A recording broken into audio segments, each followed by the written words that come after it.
ഇന്നത്തെ തൃശൂർ വാർത്തകളിലേക്ക് സ്വാഗതം. ജില്ലയിൽ കഴിഞ്ഞ 2 ദിവസങ്ങളിലായി മഴ കുറവാണെങ്കിലും ജാഗ്രത നിലനിർത്തിയാണ് പ്രവർത്തനങ്ങൾ നടപ്പാക്കുന്നതെന്ന് മന്ത്രി ഡോക്ടർ ആർ ബിന്ദു കളക്ടറേറ്റിൽ ചേർന്ന ജില്ലാതല ഉദ്യോഗസ്ഥരുടെ യോഗത്തിൽ കാലവർഷവുമായി ബന്ധപ്പെട്ട സ്ഥിതികൾ വിലയിരുത്തി. വടക്കാഞ്ചേരി മുനിസിപ്പാലിറ്റിയിലെ അകമല മേഖലയിൽ മണ്ണിടിച്ചിൽ സാധ്യതയുള്ളതിനാൽ മുൻകരുതൽ നടപടിയുടെ ഭാഗമായി പ്രദേശവാസികളെ ബന്ധുവീടുകളിലേക്കും ക്യാമ്പുകളിലേക്കും മാറ്റി. ഗുരുവായൂർ റെയിൽവേ പാതയിൽ ചിറ്റാട്ടുകര ഭാഗത്തെ ട്രാക്കിൽ വെള്ളക്കെട്ട് പൂർണ്ണമായി ഒഴിയാത്തതിനെ തുടർന്ന് ഗുരുവായൂരിലേക്കുള്ള ട്രെയിൻ സർവീസുകൾ പുനഃസ്ഥാപിക്കാനായില്ല. ഇന്ന് വെള്ളക്കെട്ട് മാറിയാൽ ട്രയൽ റൺ നടത്തിയ ശേഷം ട്രെയിൻ സർവീസ് സാധാരണ നിലയിൽ നടത്തുമെന്ന് റെയിൽവേ അറിയിച്ചു. കുന്നംകുളം നഗരസഭാ കെട്ടിടങ്ങൾ, സ്റ്റാൾ എന്നിവയുടെ ഏറ്റവും കുറഞ്ഞ ലൈസൻസ് ഫീസ് 500 രൂപയാക്കാനും ഇതിനു മുകളിലുള്ളവരുടെ ഫീസ് 5% വർദ്ധിപ്പിക്കാനും അടിയന്തര കൗൺസിൽ യോഗം തീരുമാനിച്ചു. കെട്ടിടങ്ങളിലെ അടിസ്ഥാന സൗകര്യങ്ങൾ മെച്ചപ്പെടുത്തിയതിനു ശേഷം ഫീസ് വർധന നടപ്പാക്കണമെന്ന് പ്രതിപക്ഷം ആവശ്യപ്പെട്ടെങ്കിലും വോട്ടിനിട്ട് തീരുമാനം അംഗീകരിക്കുകയായിരുന്നു. സബ് കമ്മിറ്റിയുടെ ശുപാർശകളാണ് ജൂലൈ 1 മുതൽ പ്രാബല്യത്തിൽ വരുന്ന രീതിയിൽ നടപ്പാക്കുക. EK Nayanar bus stand shopping കോംപ്ലക്സിലെ ലൈസൻസ് ഫീസും ഡെപ്പോസിറ്റും വലിയ തുകയായതിനാൽ ഫീസ് വർധനയുണ്ടാകില്ല. നന്ദിക്കര മുഖ്യമന്ത്രിയുടെ ദുരിതാശ്വാസ നിധിയിലേക്ക് പറപ്പൂക്കര പഞ്ചായത്ത് 2 ലക്ഷം നൽകുമെന്ന് പ്രസിഡന്റ് EK അനൂപ് അറിയിച്ചു. ഇന്ന് നടക്കുന്ന ഭരണസമിതി യോഗം തീരുമാനമെടുത്ത് പണം ഉടൻ കൈമാറും. 2021 കോവിഡ് കാലത്ത് 5 ലക്ഷം രൂപ പഞ്ചായത്ത് മുഖ്യമന്ത്രിയുടെ ദുരിതാശ്വാസ നിധിയിലേക്ക് കൈമാറിയിരുന്നു. കൂടാതെ ജനപ്രതിനിധികളും ജീവനക്കാരും പണം നൽകിയിരുന്നു. കൊടുങ്ങല്ലൂർ തീരദേശത്തെ സംഘർഷാവസ്ഥയും ഗുരുതരമായ ക്രമസമാധാന പ്രശ്നങ്ങളും നിയന്ത്രിക്കാൻ കൊടുങ്ങല്ലൂർ ആസ്ഥാനമായി തുടങ്ങിയ പോലീസ് കൺട്രോൾ റൂമിലെ 6 വാഹനങ്ങളിൽ 4 കട്ടപ്പുറത്ത്. വാഹനങ്ങൾ ഇല്ലാത്തതിനാൽ പെട്രോളിംഗ് നിലച്ചു. ഓടിത്തളർന്ന ഏക വാഹനമാണ് ഇപ്പോൾ പെട്രോളിംഗിനുള്ളത്. വാഹനങ്ങളുടെ കുറവ് മൂലം ആവശ്യഘട്ടങ്ങളിൽ വളരെയേറെ ബുദ്ധിമുട്ട് അനുഭവിക്കുന്നുണ്ട്. ചന്ദ്രാപിന്നി നാടിക ഫർക്ക ശുദ്ധജല വിതരണ പദ്ധതിയിലെ പ്രധാന പൈപ്പ് പൊട്ടിയതിനെ തുടർന്ന് ശുദ്ധജല വിതരണം തടസ്സപ്പെട്ടിട്ട് 5 ദിവസം. കനത്ത മഴയെ തുടർന്ന് കുടിവെള്ള വിതരണം പുനഃസ്ഥാപിക്കാൻ കഴിയാതെ അധികൃതർ.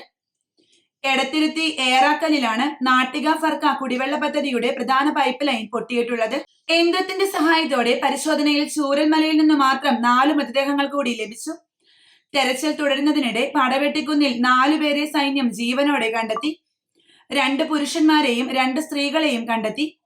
ഇതിൽ ഒരു സ്ത്രീയുടെ കാലിന് ഗുരുതരമായി പരിക്കേറ്റിരുന്നു. എയർലിഫ്റ്റിംഗിലൂടെ ഇവരെ സുരക്ഷിത കേന്ദ്രത്തിലേക്ക് മാറ്റുകയും ചെയ്തു. മേപ്പാടി ഉരുൾപൊട്ടൽ കവർന്നെടുത്ത വയനാട്ടിലെ ചൂരൽമല മുണ്ടക്കൈ മേഖലയിൽ വെള്ളിയാഴ്ചയും സന്ദർശനം നടത്തി ലോക്സഭാ പ്രതിപക്ഷ നേതാവ് രാഹുൽ ഗാന്ധി. പ്രിയങ്ക ഗാന്ധിക്കൊപ്പം വ്യാഴാഴ്ചയും രാഹുൽ ദുരന്ത പ്രദേശത്തും ക്യാമ്പുകളിലും സന്ദർശനം നടത്തിയിരുന്നു. രക്ഷാപ്രവർത്തനം സംബന്ധിച്ച് ജില്ലാ അധികൃതരുമായി രാഹുൽ കൂടിക്കാഴ്ച നടത്തി. ചൂരൽമലയിലെ ഫോറസ്റ്റ് ഓഫീസിൽ വെച്ചായിരുന്നു ചർച്ച. ദുരന്തത്തിൽ അവശേഷിച്ചവർക്കായി കോൺഗ്രസ് 100-ലധികം വീടുകൾ നിർമ്മിച്ചു നൽകുമെന്ന് രാഹുൽ പറഞ്ഞു.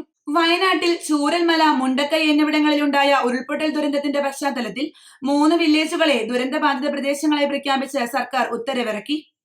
മേപ്പാടി പഞ്ചായത്തിലെ കോട്ടപ്പടി, വെള്ളാർമല എന്നീ വില്ലേജുകളും വൈത്തിരി താലൂക്കിലെ തൃക്കൈപ്പറ്റ വില്ലേജുമാണ് ദുരന്തബാധിത പ്രദേശങ്ങളായി പ്രഖ്യാപിച്ചിരിക്കുന്നത്. ജൂലൈ 30 മുതൽ ഈ സ്ഥലങ്ങൾ ദുരന്തബാധിത പ്രദേശങ്ങളാണെന്ന് സർക്കാർ വിജ്ഞാപനത്തിൽ പറയുന്നു. വയനാട് മുണ്ടക്കൈ ചൂരൽമല ഉരുൾപൊട്ടലിൽ ഫോൺ നഷ്ടമായവർക്ക് ഫോണും സിം കാർഡുകളും സൗജന്യമായി നൽകുകയാണ് മലപ്പുറത്തെ ഒരു കൂട്ടം ചെറുപ്പക്കാർ.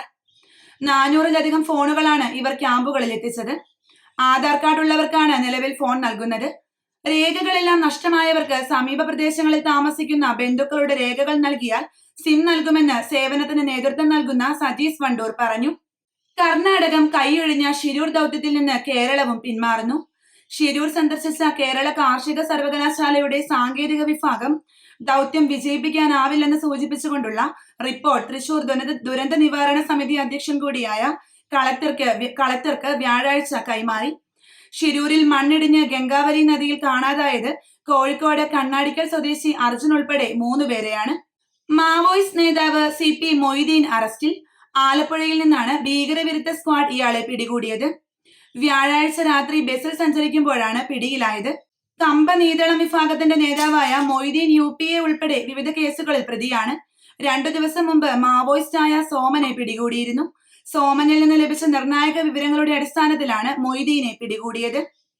ഈ വാർത്താ ബുള്ളറ്റിൻ ഇവിടെ അവസാനിക്കുന്നു. നന്ദി, നമസ്കാരം.